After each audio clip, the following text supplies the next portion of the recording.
Welcome back, everyone. Hey, what's up, guys? Welcome to Is It Crazy? Is It God? Yes. Is it? Welcome back to another where we are just talking about what we read in the Bible. Yeah. We welcome you to join us. We would love to just get a bunch of people reading along with us because it's actually quite the ride. I'll tell you that.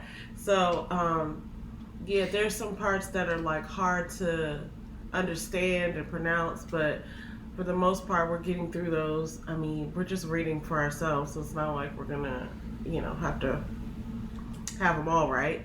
And then like this week's reading, it gets really wild and crazy, and you're like, wow, like I can't believe that happened. So anyway, welcome along. We welcome you to join us. Yeah, man. So how was your week? It was really good, actually. It was really good. I'm building some consistency.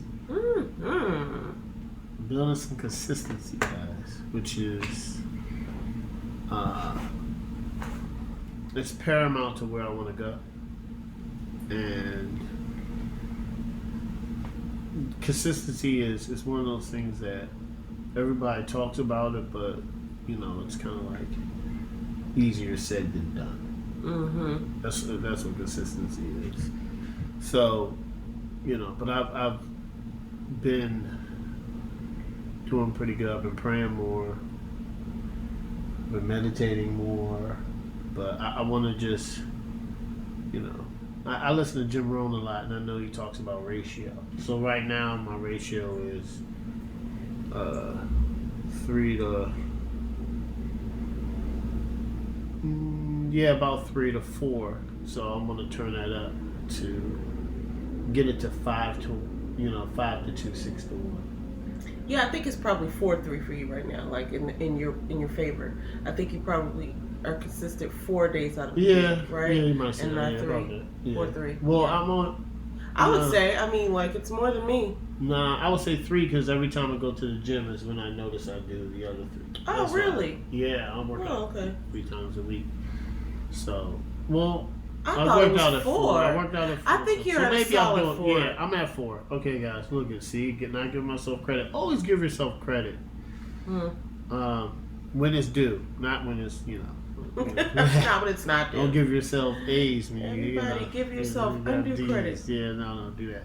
So now I'm just trying to up it to 5 to 2 or 6 to 1. So that's what it is. And since we're reading the Bible, you gotta think God's ratio is, because this is in the Bible, when He created the heavens and the earth, His ratio was 6 to 1. He had one rest day.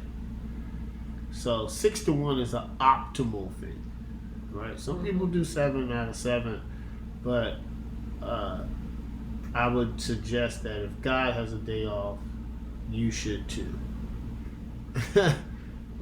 That might be a really good standard. Just get one day of rest. And God is the ultimate being, right? Ultimate creator. If he takes a day off, just good advice you probably should do. So that's why that's why my ratio is the optimum is 6 to 1. So next week I'm trying to do 5 to 2. So that's 5 days of working out and 5 days of writing in my journal, meditating and praying more. So, being more into my Bible with you. So yeah, that's it. It was a good week. I'm starting to be more calm. Yeah. At work, things aren't getting to me, and I'm starting to realize if I say something or when I'm complaining to fix it quick and be more grateful. But it's still a process, but I'm just noticing it more and trying to fix it in the moment. Whereas I used to be like, oh, I'm just going to complain more. Now it's like I stop myself and say, well, let's not worry about that, because you can't control that. You can only control what you do. Let's focus on how you become a better person. So, nice. that was my week. How was your week? My week was good. It was a little jagged, I guess. It's like a little. It wasn't rough. Like I had a week off from work, but I was working on something else. Mm-hmm. But it's so funny how when you're creating something, that's when you really have to like face yourself and really do some,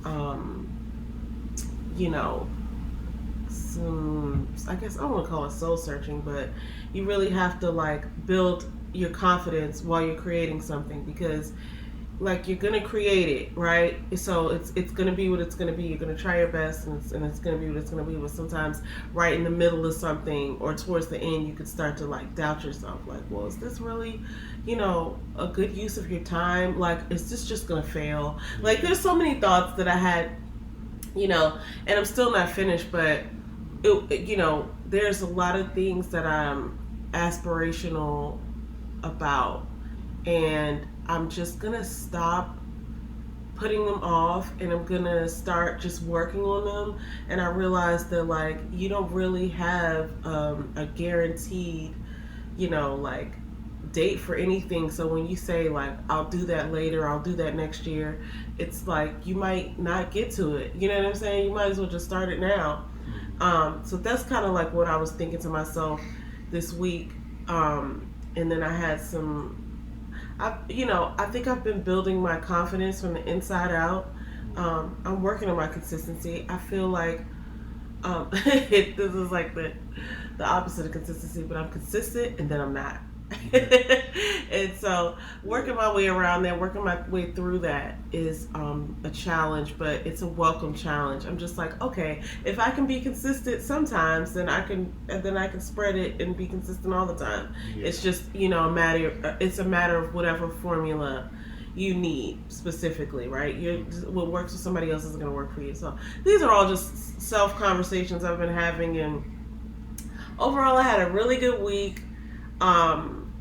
I'm just looking forward to like keeping on going. So yeah. Yeah, I had a couple confirmations there this week that were kind of like exciting / they weren't scary, like I wasn't afraid, but it was like, wow, God is so hilariously like he will confirm something out of nowhere, and it's like it's shocking. So yeah, I had some good times there. I had a really good week overall. That's good. That's good, man. That's all you can ask for. Yeah, man. For sure. Yeah. We're just like we're working towards our passion and God's will for us. Exactly. That's it. All right, guys. Very interesting reading this week. We had Ruth 1-4, and then Samuel 1-12. First Samuel. It's 2, guys. First Samuel. All right. So Ruth is a very interesting story. So Ruth is basically this young lady. She has, she loses her husband. Right. So she's a widow, and she was married, and then so basically Ruth is so important because she was a Moabite who was a widow who became married to Boaz, and they're actually the bloodline of King David.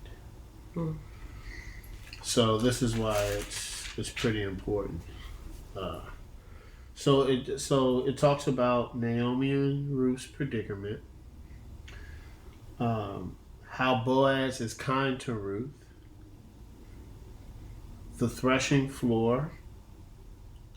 Boaz and Ruth produce once again David's grandfather, which is the bloodline of King David, who we'll probably get to.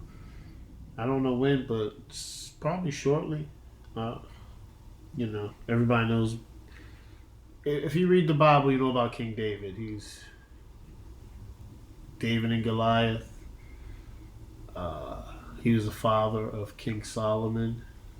I think he wrote a lot of the Psalms. I think so. Okay. Or wrote some of them. I'm not familiar. He wrote some of the Psalms. I don't know if he wrote all of them, but he wrote some of the Psalms. So, cool. I can't actually wait to get to that, but First Samuel was very interesting. So, anything stand out to you in Ruth? Yes. First of all, so like life happens. That was the first thing that hit me. Like when Naomi's husband died and then her sons died, it was like, wow. Yeah. And I almost felt like she tried to send them away for their benefit, but also because she probably just wanted to grieve alone and kind of like hang her head low. And Ruth was not really trying to have all that. She was just like, I'm going to come with you, she says to Naomi. So I really like the way they kind of like stuck together. And sometimes you just have this thing come over you where you just know that you can't, like you can't leave your friend in a jam, or you can't leave it like this. Like, oh, I'm not going to leave you to handle this by yourself. Like I had a couple situations like that at work. And I feel like our team kind of works like that anyway, where it's just like, oh, well, there's all this work to do. Like, I'm not going to like let you do it all by yourself type of thing. And so that wasn't necessarily the predicament, but I just felt the like camaraderie of Ruth. And she actually said to Naomi, like, look, like she had this like almost like sit her down, like, look, wherever you go, I'm going. Like, we're gonna ride or die together, basically. And that's when Naomi was like, okay, fine. But the other daughter-in-law, went on ahead and went on with her life. I don't know what happened to her, but I thought it was interesting because when Naomi and Ruth went back to where Naomi was from, you got to see that they helped each other. So I think that sometimes when like, okay, I'm not going to leave, something's calling me to just be here and be helpful, or, whatever was calling her to do that, it ended up working out in her favor. So that definitely stuck out to me, because she could have taken what seemed like the easy way out and just been like, okay, yeah, I'm a young woman, I can get remarried, you're old, you're done for. But she ended up helping her. She ended up advising her and bringing her even into the space, and she probably wouldn't have even gotten close to Boaz if not for the relationship, right? That Naomi's family, like they were well known. They knew each other. They were like, I think they were family somehow, and that's how they were doing it back in the day. But anyway, I thought that definitely stuck out to me. And then just the overall in the chapter or the book of Ruth, the thing that stood out to me was kind of like, chivalry is probably the wrong word, but like following the rules and the importance of like following the custom, or the, what I'm saying? Yeah. Like, this is how you do this. I'm going to do this the right way. Like, honor, keeping your word, things like that. Like, I'm going to do this the way it's to be done. Naomi had said something to Ruth in the towards the end. She was like, oh, if he said he's going to do it, then he's going to go and he's going to do it. Yeah. Right. And I was like, wow, that's cool. She already knows. Like, yeah. Oh, if he said it, he's gonna do this, right? Yeah. And I was like, that's what's up. So that's what stood out to me. Was that the question? No. Okay. I was just like, what are your thoughts? Those are my takeaways initially. Yeah, and there was a lot of kindness on his part. Yeah. And her part. So that's what stood out to me a lot too. Like the kindness that they both showed towards each other, and the kindness that we need to show in life, man. Kindness helps out a lot of people. You don't know what people are going through, and to be kind is just probably the most generous gesture. That makes sense. Generous gesture, that you can do. Yeah. All right. Here's the question: what would it be like to move to a different country, to people whose ways are different from yours? What would it be like? I mean, you kind of answered it. I think it would just be. It would. I don't think I answered it. I don't know about the different customs. I mean, I think that it would be difficult because depending on where, you probably have to like learn a new language. You have to learn new customs, really, kind of like, any new environment you go into. Yeah. But like to move to a different country, it would be challenging. It would be challenging because you have to kind of like forget your old ways. Like not like let them go out of your head and never remember them, but it's just like you can't rely on your instincts or your habits to get you through. You have to build a new set of habits, and you have to learn and keep that information right, you know what I'm saying, at the forefront. Yeah. Especially depending on what culture it is. Because, in some cultures, some things we do are offensive. Yeah, yeah. You know what I mean? And then depending, on where you're going, there might be reputation attached with where you're from. So people know like, oh, they came from so-and-so. And it's just like, that could be either good or bad. Yeah. Right? So I think it would be challenging. Yeah. But it's change. Yeah. So change is challenging. What do you think? I think it is very challenging. I think you have to adapt. I think you have to listen and watch to see, how people take stuff in their body language and watch what they do. So if you're going to another country, I think paying attention is the first thing. Paying attention and listening to what's going on in your surroundings. Because if somebody mentions you should do it this way, and you're not listening, then there's already a barrier. Because before you get to the other country with the different customs, there's already a barrier up. Mm-hmm. So your job is to, as they say, knock it down. So to become accustomed to it, right? To become familiar with something. To become familiar with something, you kind of like have to almost embody it and appreciate it and learn from it. Yeah, kind of study it. Because if you don't, who wants to be around somebody who doesn't appreciate it, especially if you're going to a different culture?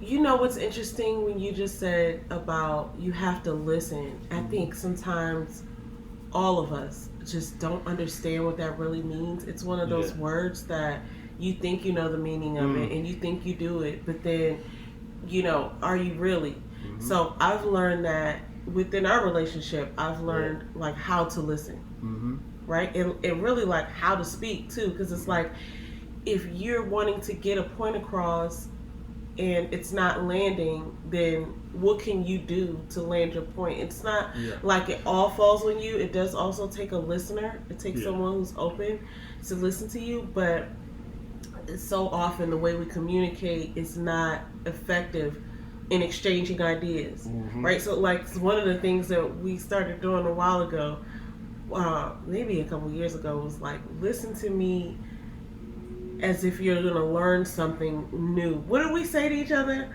Like, listen with intent. Listen with intent. As if you're going to learn something new from the way that I express this. Yeah. Right? And sometimes it takes for me to go there. Even like I'll use that with other people too, like co-workers and stuff, because I use it when I find myself like waiting to speak.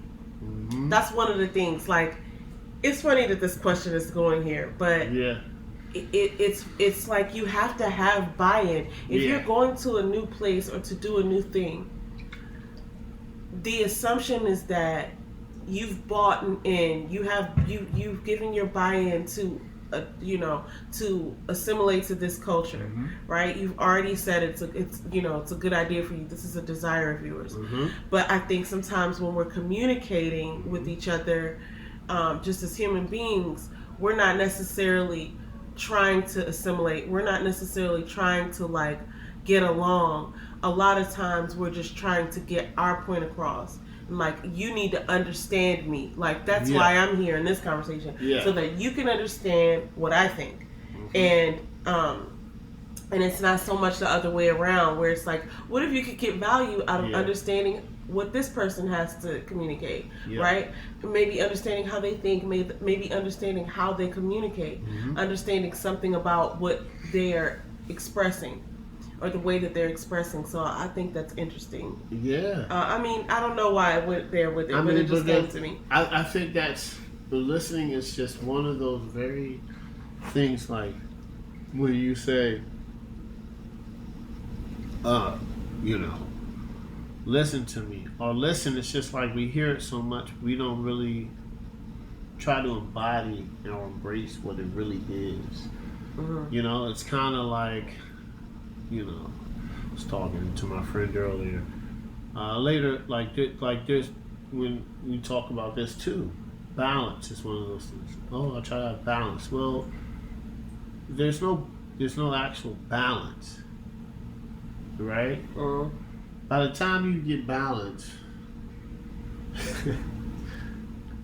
you might be in heaven. You're sacrificing something with the perceived balance. But I think I think even the word balance is somehow, not detrimental, but thinking like the way that we think about balance is almost the way we think about evil and good. It's like it should be this way.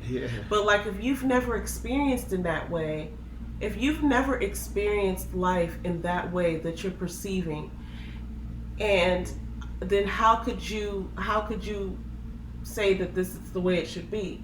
Right? Like you could go after something, but a lot of times when you're going in pursuit of something, there is no balance because you're forward. You know what I mean? You're running towards it. There's no balance. So, either you know what I'm saying? Like it's like all in.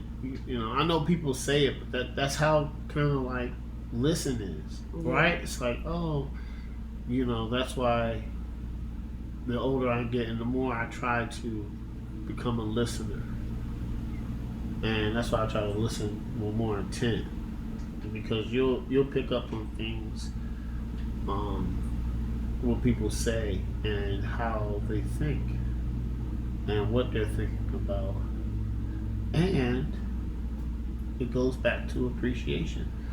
When somebody sees that you're listening to them, it's like, oh, wow.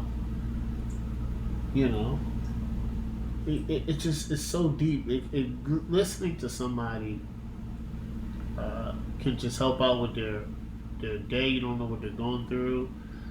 Because listening, it's just, you'll be able to give value to somebody by listening to them.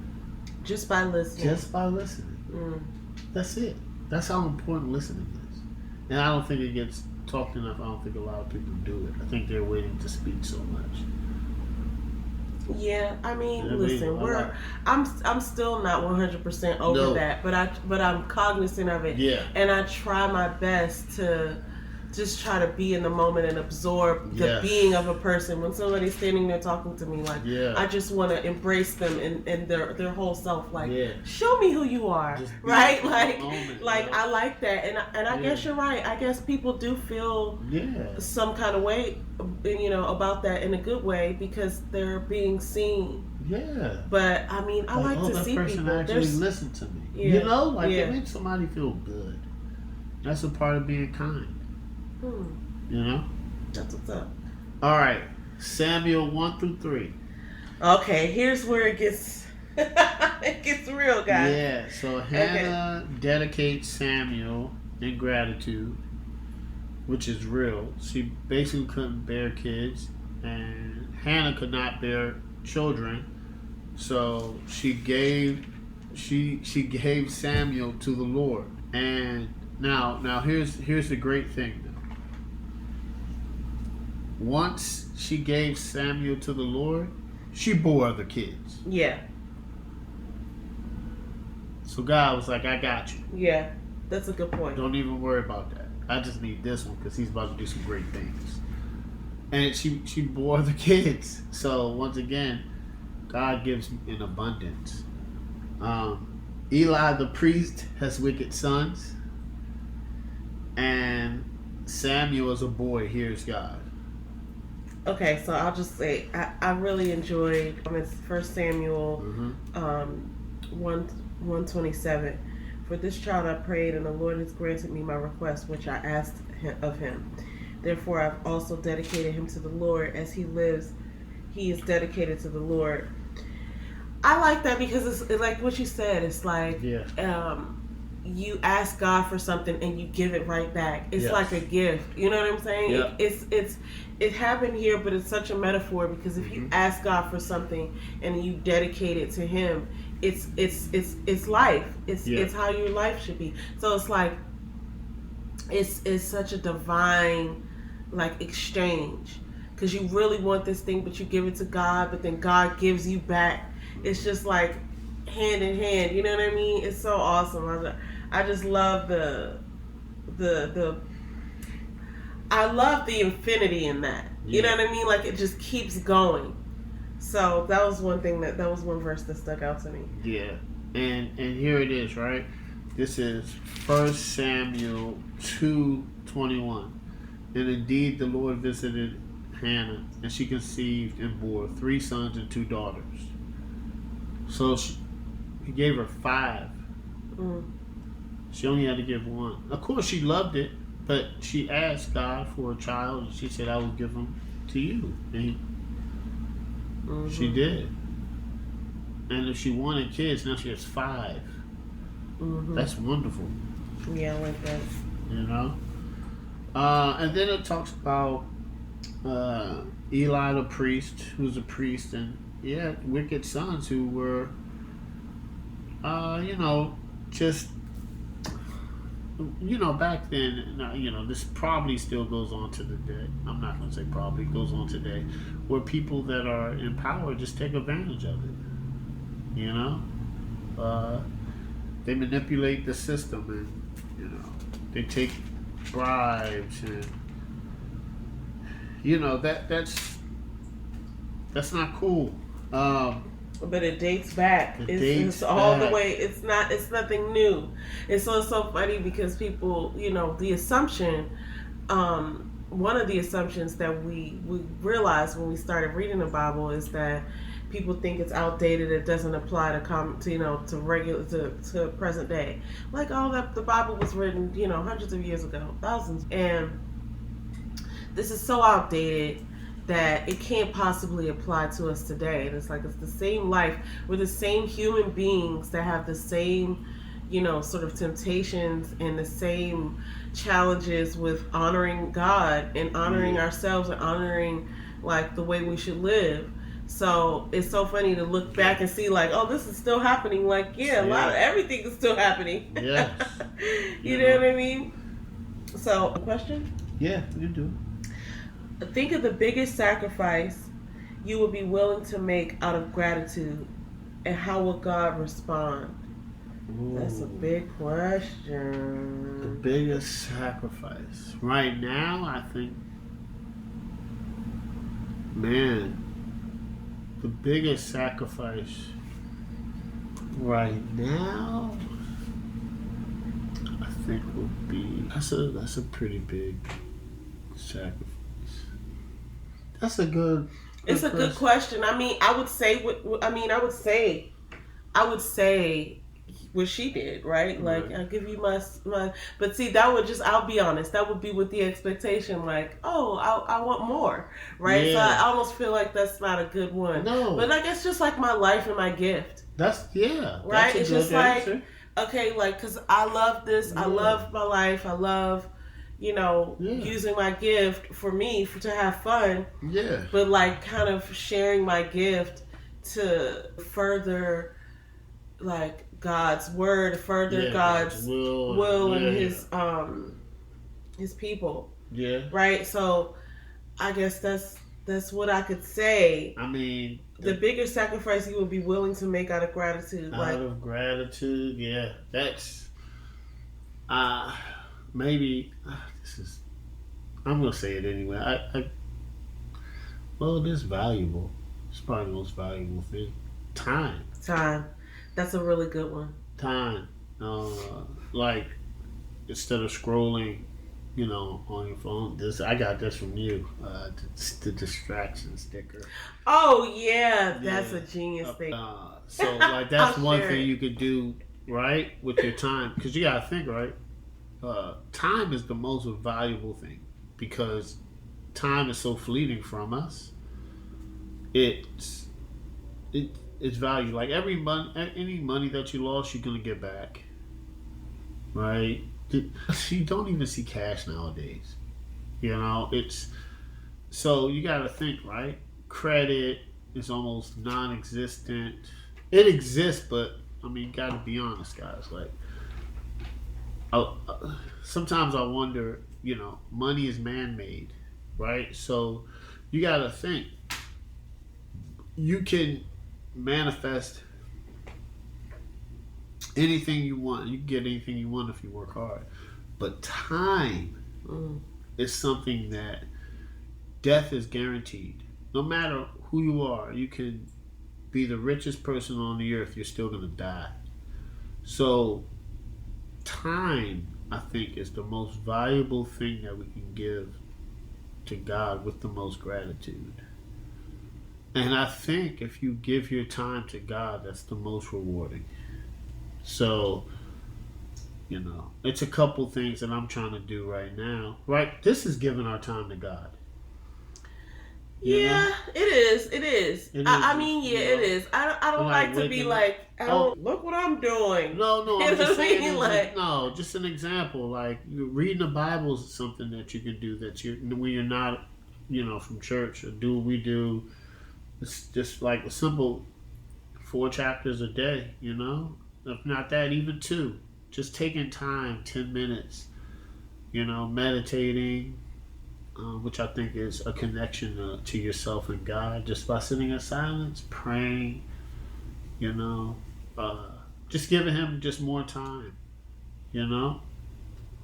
It's interesting too because all of those things that you said, I enjoy them, right? Yeah. I guess it started out as as should do. It's like, I should do this, I should do that. But now it's like a joyful thing, right? Like I need that, right? Like I need that time to read. I need that time to pray. It helps me, right? So it's like you're worshiping God. You're trying to be giving gratitude and coming to Him with your requests. But I need that. You know what I'm saying? Like, so it doesn't really feel like a sacrifice. Yeah. You know what I mean? Which I don't know how that works. I guess He's giving back to me, right? Like I guess that's what the infinite part. So James had mentioned this. I just wanted to say what it was. So I had to do this. Is such a simple thing, and it's one of the things that I talk about over on my channel. Yes, I'm a unicorn. But like these little simple things that help me to go throughout my day and to be as productive as I can be. And one of them is I just take a Post-it note and I put it on top of my phone while I'm doing something. So like if I'm over here like trying to plan something out or do some work or it's so easy for me to pick up my phone and like I'll pick up my phone to let me just pull out the calculator on the phone real quick so I could do a quick little math problem. Or I'll go to Google something, and then 20 minutes later, I haven't down the hole, man. Not only am I down the hole, like scrolling or something like that, or looking something up, on Amazon or some other website. Or if not only have I done that for 20 minutes, but I still haven't done the thing I picked my phone up for. So it's like, I went to go like look something specific up or do a quick thing on my phone, and 20 minutes later, so like. Even though this is a Post-it note and like I can, throw it away, I can make another one. I like to keep it on there because sometimes it'll go off, and that's another thing that happens. Like even if I don't reach for it, somebody might text me or I might get an email, and then the instinct is to pick it up and see what it was. But when I pick it up and I see this on there, I'm like, no, I'm doing something. Right? Like that can wait. And anybody who needs me can just call me. And if my phone rings, I'll answer it. Yeah. But if it's a text message or email or a little like ding or instant message or something like that, it's like that can wait until I'm done doing this thing that I'm doing. And it's helped me so much because for me, once I get distracted, it costs me time. It costs me those little 20, 30 minutes 50 minutes, those add up, and next thing you know, you've wasted like 6 hours of your day. Yeah. And so if I'm committed to doing what I'm doing, like I need stuff like that anyway. Yeah. I mean, that's good. That's what happens, man. You know, I'm telling you, I've been down the rabbit hole. I look up like, yo, it's an hour that just went by. Yeah. So, and how will God respond? Oh, we already said that. Yeah, I think he would just, any sacrifice you make to God, Yeah. I think he gives it back to you. He gives it back, yeah. Yeah. So if you sacrifice time, he makes something that you need time for happen. You know what I mean? I'll go this. If you give God time, he gives you happiness. Not only that, ask and you shall receive. The law of that is, you know, what he says in the Bible, guys. You know, so but you got to give him time. Yeah. You know. And I'd like to even be better about that and you know, serving and stuff. But we already, well, that's different. You know, and we're about to see why you should give God time, but he always forgives. Now, Samuel 4-8. 1 Samuel 4-8, guys. Gosh, it's 2 Samuels, you know? No, so the Philistines, the ark, and Eli's death. The ark is returned to Israel. Samuel and God prevent attack. And Israel asks for a king. Now this is deep. This is deep. So the Philistines, they bullied Israel. They did. They went to Israel, and they took the Ark of the Covenant. They took the Ark of the Covenant, and once they took the Ark of the Covenant, here's the funny thing. They took the Ark of the Covenant, knew it was the Ark of the Covenant because they would call it the God of Israel, but they worshipped other gods, and they brought the Ark of the Covenant in their camp. And what happened was they took it, and then they took it and put it next to their God. Yeah. Dagon or whatever it was. Dagon. Dagon, yeah. Anyway, I don't know how to pronounce it, but they took it next to their God. And the first time, the God, like when they came back in the morning, it was like knocked over or something. It was face down, like, you know, facing the Ark of the Covenant. And they put it back up, and then the next day, they came back, and it was there again. Only this time it was like beheaded or something. Beheaded. It was like wow, how did this happen? So then everywhere they took, so they kept moving the Ark of the Covenant, right? And they were calling it the Ark of the Lord. They were calling it something else. They weren't calling it the Ark of the Covenant. They were like the Ark of the Lord of the Israelites or something like that. Mm-hmm. Take the Ark of the Lord and put it on the cart. Take the Ark of the Lord, God of Israel. The Ark of the God of Israel. So what they were doing is they were taking it to different cities. Yeah. Right? Like, you take it. Now you take it. Like, everywhere they took it, they would get, like, plagues, or they would get, like, tumors, or, like, it was basically become a curse for them because they were not, you know, worshiping the right God. It's a difference if they... So, first of all, as we know with the Ark of the Covenant, not everybody can touch it. So if they took it and they said, we believe, but here's the thing about customs. You can believe in another God, and then, this is back then, guys, you wouldn't know what type of offering to do for the Ark of the Covenant. Yeah, they did have to, You got to do offerings. It's a certain way that you have to approach it. You have to be a priest. Like, it's certain things that you have to do. So, like Faith said, I think one city, everybody got tumors. Yeah. Everybody got tumors in the city that the Ark of the Covenant was in. God was striking down people. So, the funny thing is they had it for 7 months. So, they were like, we got to return this. We gotta give this back. They had taken it to all these cities, so then when they finally did return it, they had to find out, they had to call they called them seers. Yeah. Like, tell us how to return this. You know what I'm saying? And they told them, like, you gotta put it on a cart, you gotta make these offerings, you gotta make them, you know, for all the cities you took it to, you need to have a gold piece gold mouse and a gold tomb, and they had to like create these things. Yeah. And and then they put them on these two horses, or not horses, cows. Yep. They put them on these two cows, and they were like, "We'll know if this is God that did this stuff to us if the cows go straight, right? And if they don't go straight, and if you're off to the right and if you're off to the left, then that means that this all just happened by chance." Well, the cows went straight. So it was like confirmation, even though they weren't even believers, they understood. And I gotta say this. This is why when you know God's word, or you know by your instinct what's right, you were taught, you can't just go along with what other people are doing if they don't know as much as you know. Because regardless of whether these people know God's ways or not, or what they're supposed to do, they're still being affected by their lack of knowledge, right? So they, like you said, they mishandled the Ark of the Covenant, and then they got things that are starting to happen to them, and they don't understand. And when they sent that thing off, and they're like, "Oh, we'll know if it's God if it goes straight back," and it does, and it's like, oh wow, like you might call yourself a non-believer, but you had to believe to do that. So it's like people will do these things, and they know it's almost like they know better, but they just want to do it anyway.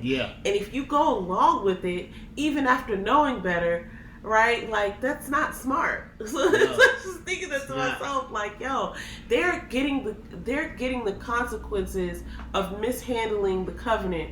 The Ark of the Covenant, even though they didn't have the instructions, right? So they probably, when they took it, obviously didn't think any of this stuff would happen to them.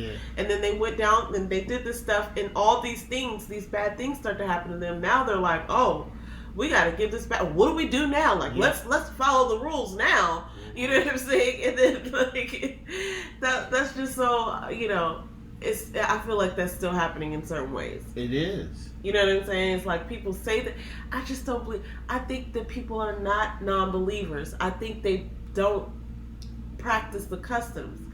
And they don't know the stuff, right? They don't know the customs. They don't bother to go and seek the ways of God. But I think everybody believes in God. At some point or another. That's true. Anyway. Now here's the thing, guys. I be going on a tangent, y'all. Here's a great thing, right? So it comes back, and everybody was like, all right, now Samuel, who's a priest, all right, of a man of faith that God has anointed, here's the funny thing. He gives the Israelites to worry about the Philistines, and they're scared. Now, we've seen this over and over and over again. They've seen what God can do. Like God brought them out of Egypt. God even gave them bread.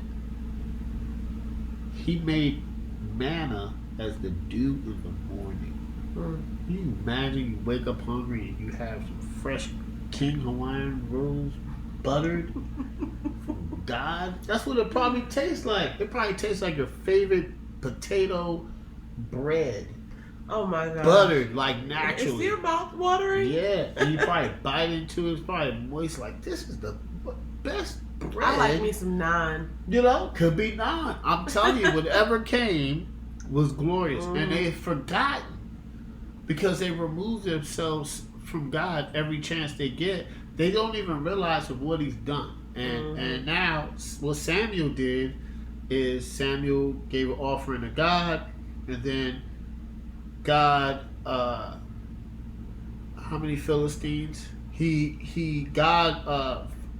is 1 Samuel 7, number 10. As Samuel was offering up a burnt offering, the Philistines drew near to attack, and the Lord thundered a mighty sound against the Philistines, drew them to confusion, and they were defeated. So once again, God, listen, Israel cried out, God said, okay, I got you. And he struck them down. Now, here's the funny thing. This is what reminded me of what's going on today. This is why I love the Bible, guys. And you said it earlier. You don't think this stuff It's in the Bible. The Bible relates to everything that's going on today. We're in 1 Samuel in the Old Testament. And what I'm about to read is what's going on today. 1 Samuel 8.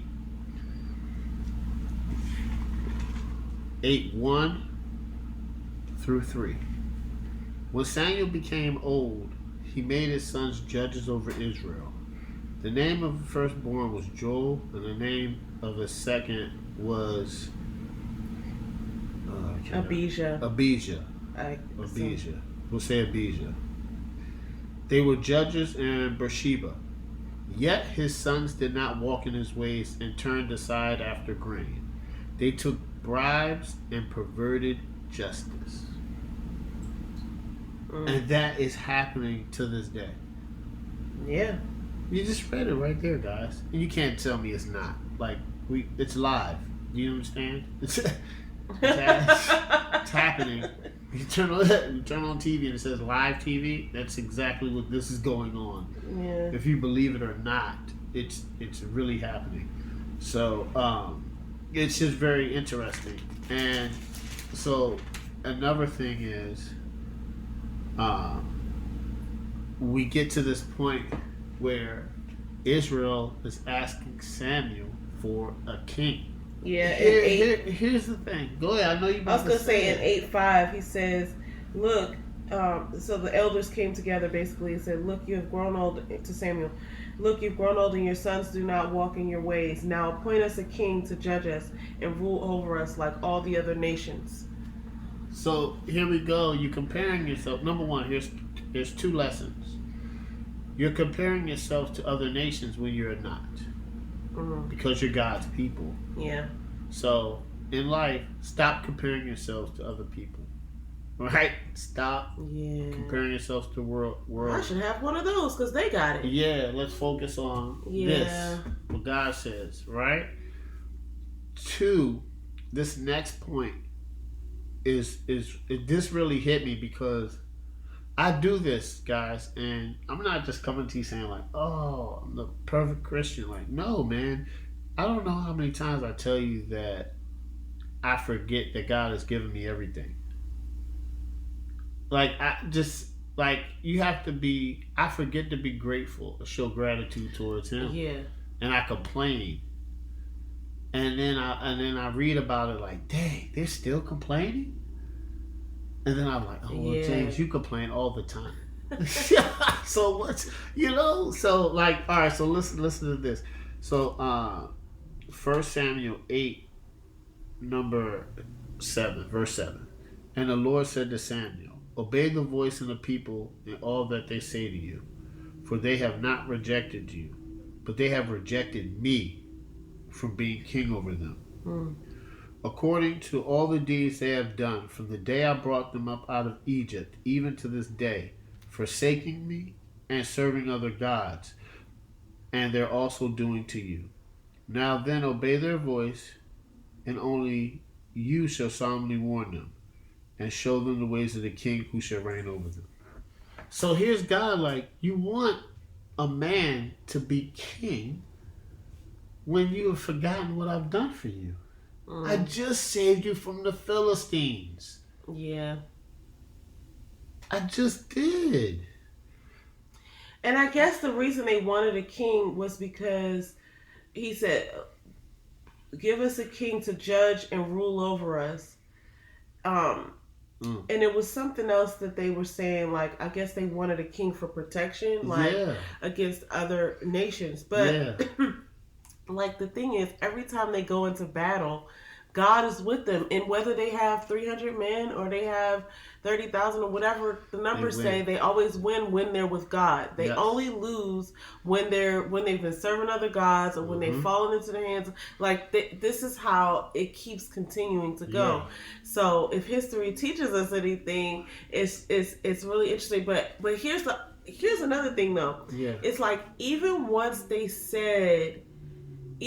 Samuel said, well, if you get a king, here's what you can expect. They still wanted it. Man, I was just about to go into that. Okay, sorry. Go ahead. No, man. That's the crazy thing. He was like, listen, when you get this king, he's gonna reap your harvest. He's gonna make implements of war. He's gonna enslave you. You're gonna have to give so much to him. He's gonna take so much from you. It's not worth it. Right. You know. It's not worth it. He's gonna take your livestock, and he's gonna rule over you. And they were like, we still want a king. Still want it. I'm like trying to figure out, like, anyway, it sounds weird to me, but I'll bet there's something in my life like that. Yeah. You know what I'm saying? I know there is. I'm just not willing to, like, say it. I just don't even know what it is right now, honestly, in my mind. But, like, it's these temptations. Like, okay, yeah, I know, but I still want it. You know what I'm saying? So, anyway, that's real. That's real. Okay, so then what's the question? All right. Samuel and God were sad when the people asked for a king. How? Oh, why? And then how is Christian fixation on American politics a little like wanting a king? Ooh. Okay, that's a loaded question. TeachSundaySchool.com, y'all are getting real racy with these questions. Okay, so there's an assumption built in there. Yeah. All right, let's go back over there. Samuel and God were sad when the people asked for a king. Why? All right, let's answer that part first. It's because God is their king, and they're not like other nations. And it's like, you're doing this, and why? But see, here's the other thing. God still gives them a choice. Yes. God has set up this thing where it's like, okay, you want a king? Sure, give them a king, but then let them know what they're up against, right? But it's like God's still going to give them what they want anyway, because He gives us a choice. All right, the second part of the question. Oh, let me answer the why. Okay, go ahead. Let me answer the why, because this one is, I don't know. We'll get into that. We're going to get into that. We got to answer it. Yeah. So the why is God is king, right? Now, there's we learned that God is very direct. He's going to let you know how he feels. He's going to let you know if he's angry. Yep. He's going to let you know not to do that. Mm-hmm. He's going to give out examples. And so there's things that are going on of why is it sad, because even though it's expected, it still hurts. Because I've been with you, I mean, we're talking now generations, right? This is so far, he's still serving them. You gotta remember, he saves them from Egypt. They still complain. That generation doesn't make it out the wilderness, including Moses. They leave the wilderness and get to the promised land. They defeat, with God and Joshua of Nun, they defeat all these nations. God tells them, don't mix with the Canaanites. They do. Then they find themselves not worshiping him. And they find themselves forgetting and separating from God, that they're worshiping other gods, and then they realize they don't have a leader. Then God would send them these judges to help them out, to save them from themselves or from captivity. Then some of the judges were so far away from God that they were still trying to worship God, doing the practices as if God was an idol. And now we get to here where God has saved them again, and they're going back. And God knows it, but it's just it sucks.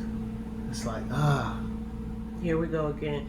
Well, one thing is like, it is generation on generation. Yeah. So it's not like these specific people have experienced everything, right? They just have been passed down the information. Yeah. And I feel like that's what the Bible is anyway. So it's like, it's the same thing that's happening today. Like, even though you know that this information is here of what happened and what our people go through, you're still doing it.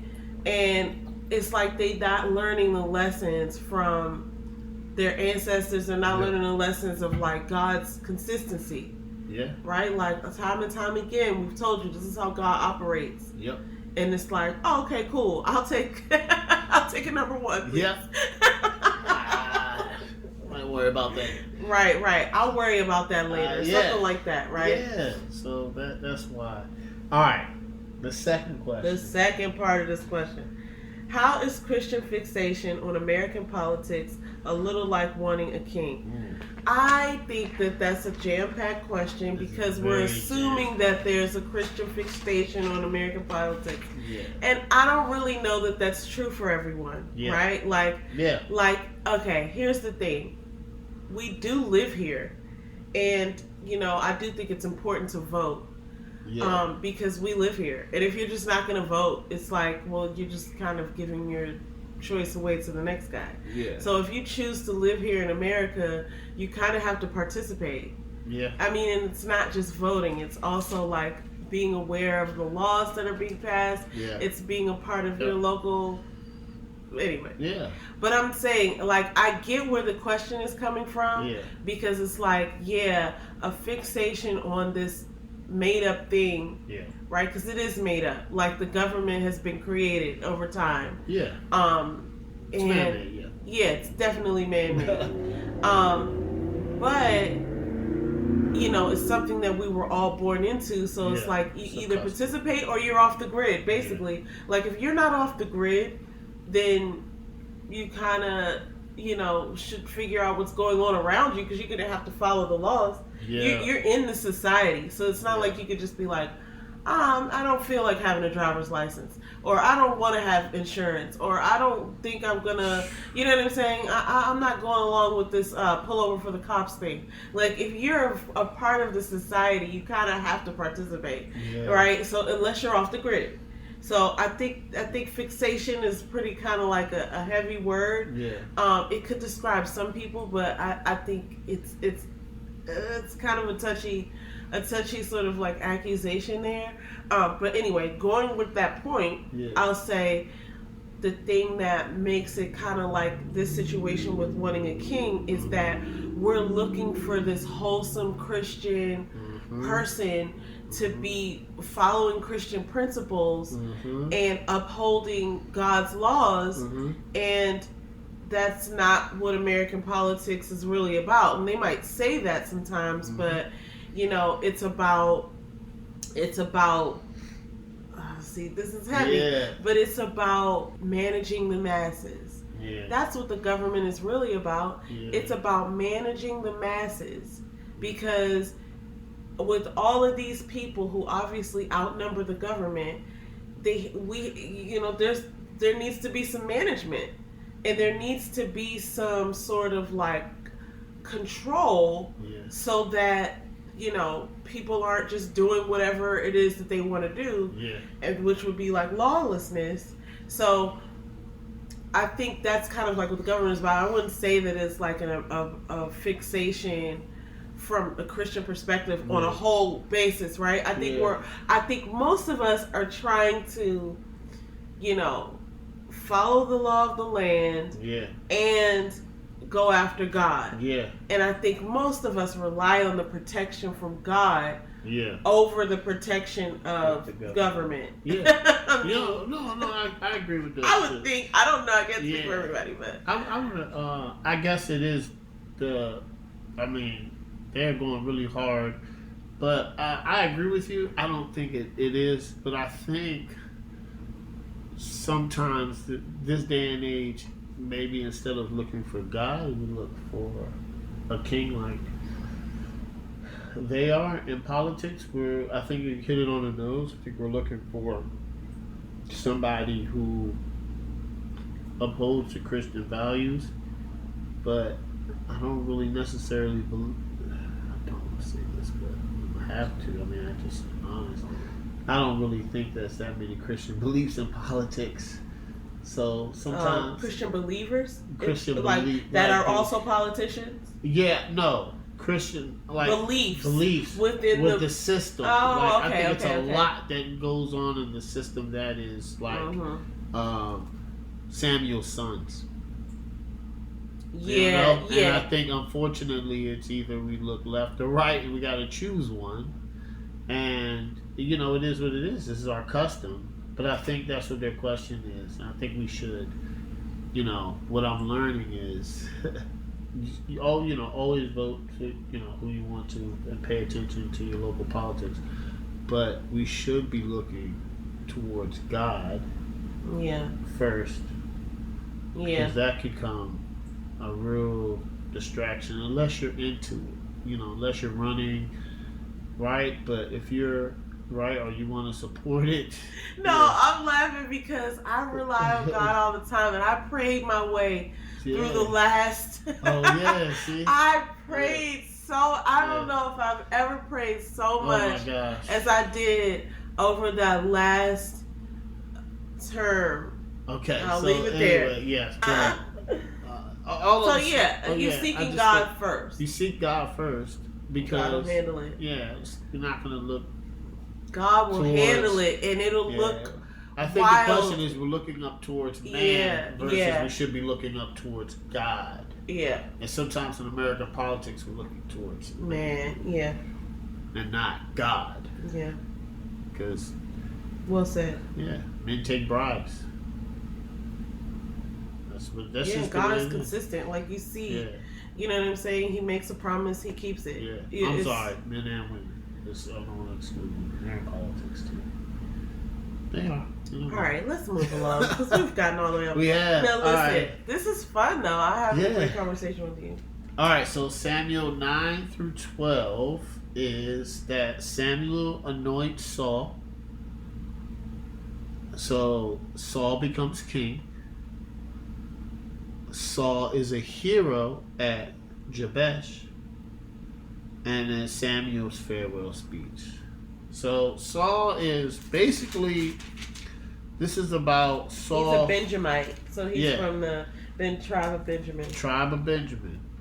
So Saul is, basically, he's just a young man that, God picked. God picked Saul to be king, and Saul wasn't from. He was from a small town. It looks like it, from a small tribe. Yeah, it said he was a mighty man of influence and wealth, but I feel like that was maybe later because it seemed like he was from a small tribe and he didn't think he was important enough. He said that in one of the verses here. It was like, why are you looking at me like I'm important? What did I? Yeah. Okay. So he said. Yeah. This was back in 9.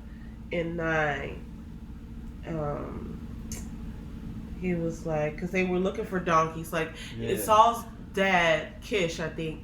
Their donkeys got away. Yeah. And he sent Saul out like, hey, go find the donkey. So they were gone so long that Saul was like, oh, we need to go back because now they probably like looking for us. Yeah. And then whoever he was with was like, well, let's just ask this person, from the next land over, like to tell us where the donkeys are. And then when they got there, it was Samuel, and Samuel was like, God told me yesterday that you would come, right? And it was like, wow, like, so everything that God had said was the way that it was. But at that point, Saul, because Samuel invited Saul to come and eat with him, and they gave him like a nice big plate and everything, and he was like, why are you looking at me like I'm important? I'm trying to find the verse right here. Oh, so Saul's family was wealthy though. Oh, okay, got it. Yeah. Got it. And Saul was a handsome, tall young man. Okay. But he said, yeah, I don't know where it said. Which one?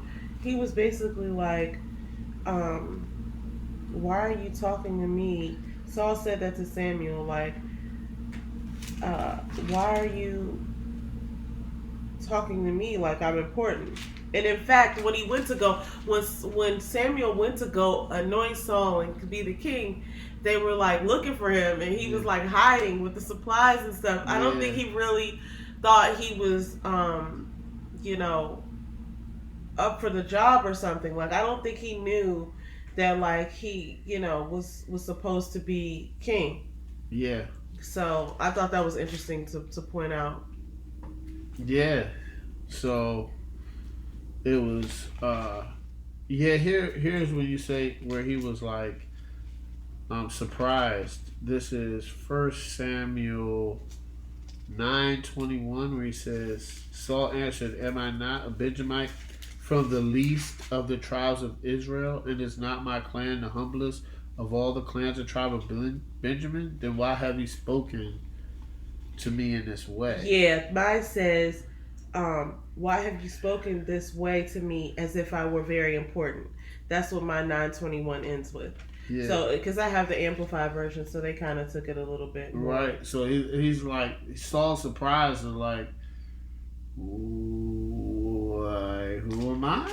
You know? Right. Like, I'm from a small tribe. You know, like, I'm a Benjamite, man. Mm-hmm. So, and then we have Samuel's farewell speech. Mm-hmm. So, you ready for this question? I am ready for the question.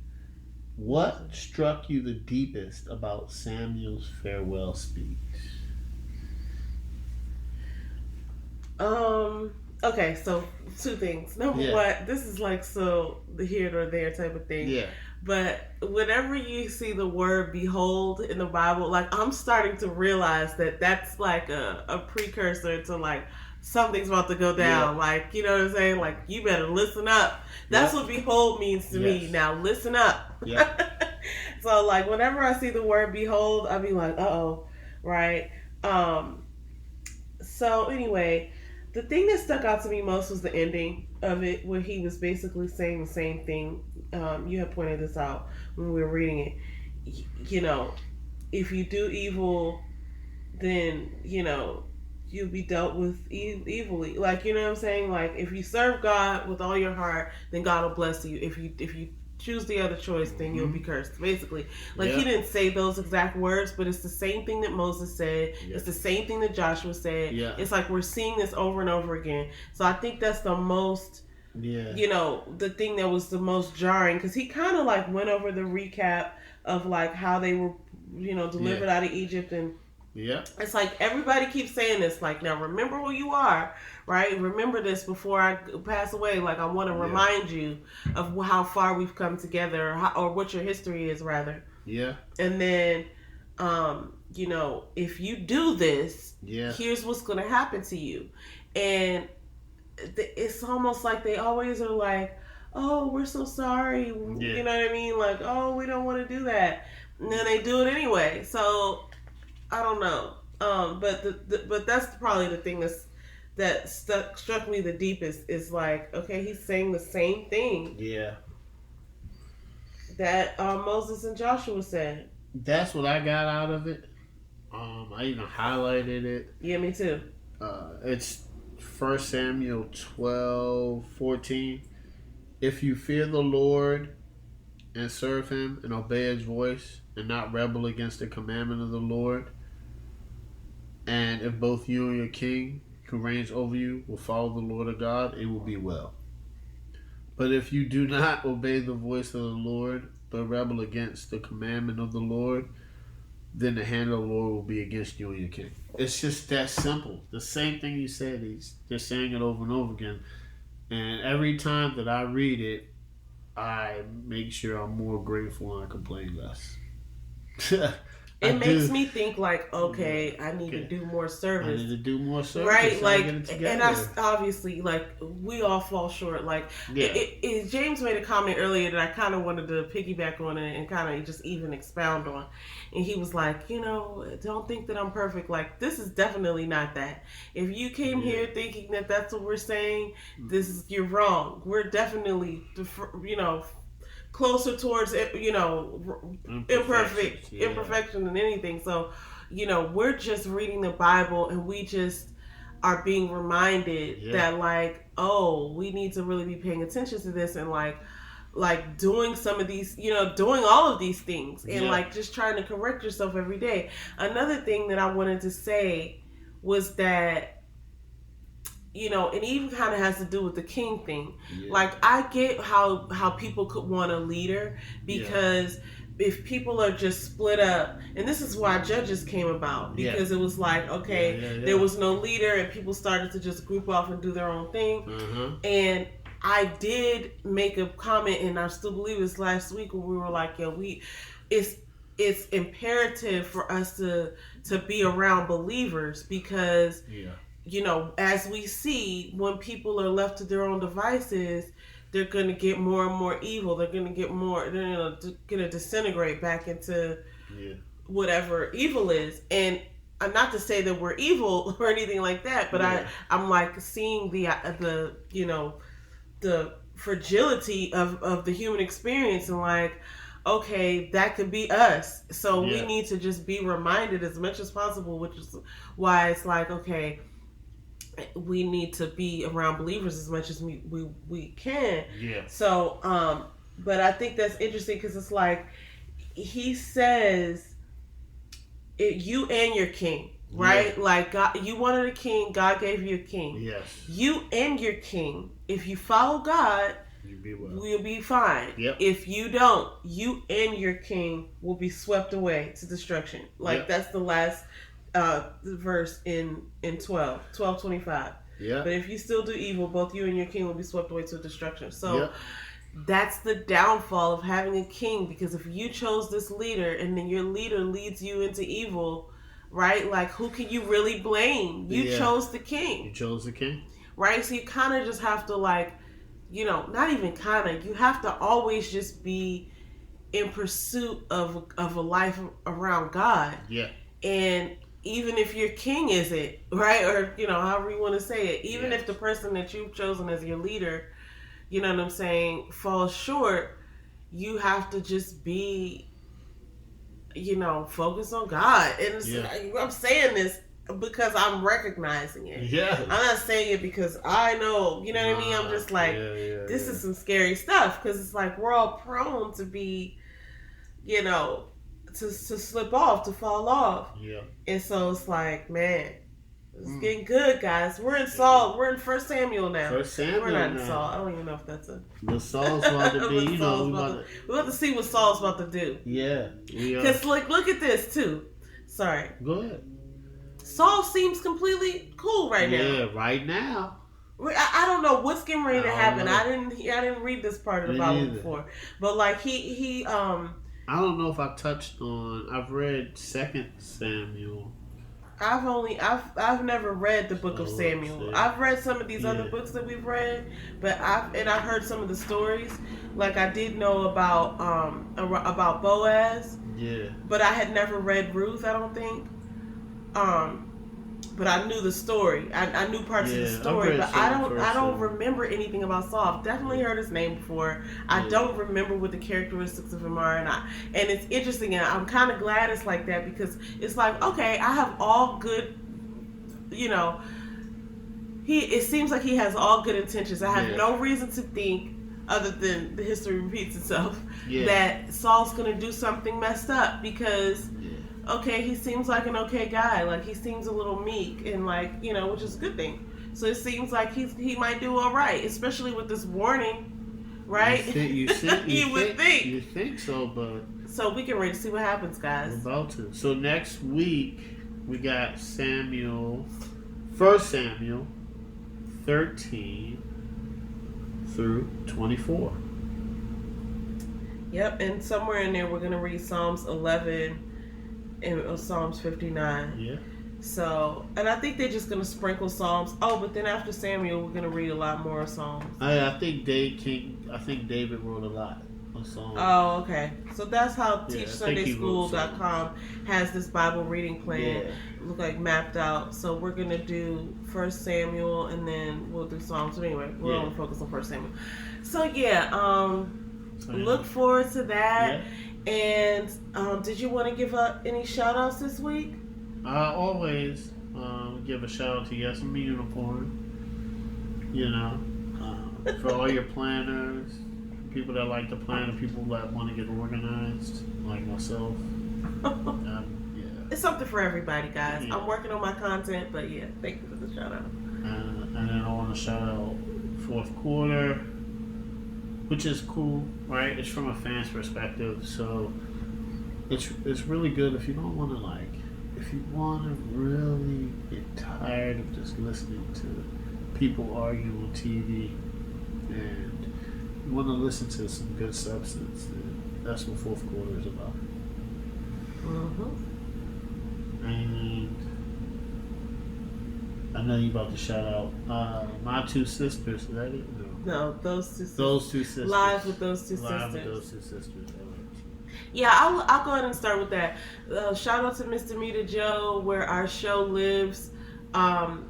We're turning it into a podcast. It is a podcast, but we're making some moves toward the effort of getting all of our episodes loaded up. So as podcasts, but in the meantime, you can check it out. Check out our show over on Miss Damita Jo. Disclaimer, right? I just feel like I gotta give this disclaimer because, yeah, this is two sisters talking real talk, and it's not rated G. So if you head on over there, you're gonna be entertained, but it's not for the kids. And then shout out to just Miss Damita Jo and everything she's doing on her channel with the fitness blog, and she's getting some food stuff up there, and she's really just promoting a healthy lifestyle, especially targeted towards people over 40, women over 40, and she's doing a great job. She's teaching me some things about what to be eating, and she actually is on this fitness journey with her strength training, and I'm very inspired by that. I've recently started doing a little strength training. I'm gonna incorporate that into my workout, so I'm excited. But yeah, want to shout out Mr. Damita Jo. Want to shout out Relationship Entertainment TV, ReTV. There's lots of good content over there. They even have an app. So all of this information and links will be in our description box. Yeah. Yeah, I think that's all my shout outs this week. Yeah. All right. I'm going to save the rest for next week. All right, cool, guys. So we will see you next week. And then once again, don't forget. Don't take our word for it. Go to the source. Read your Bible. All right. All right, guys. Peace. See y'all next week.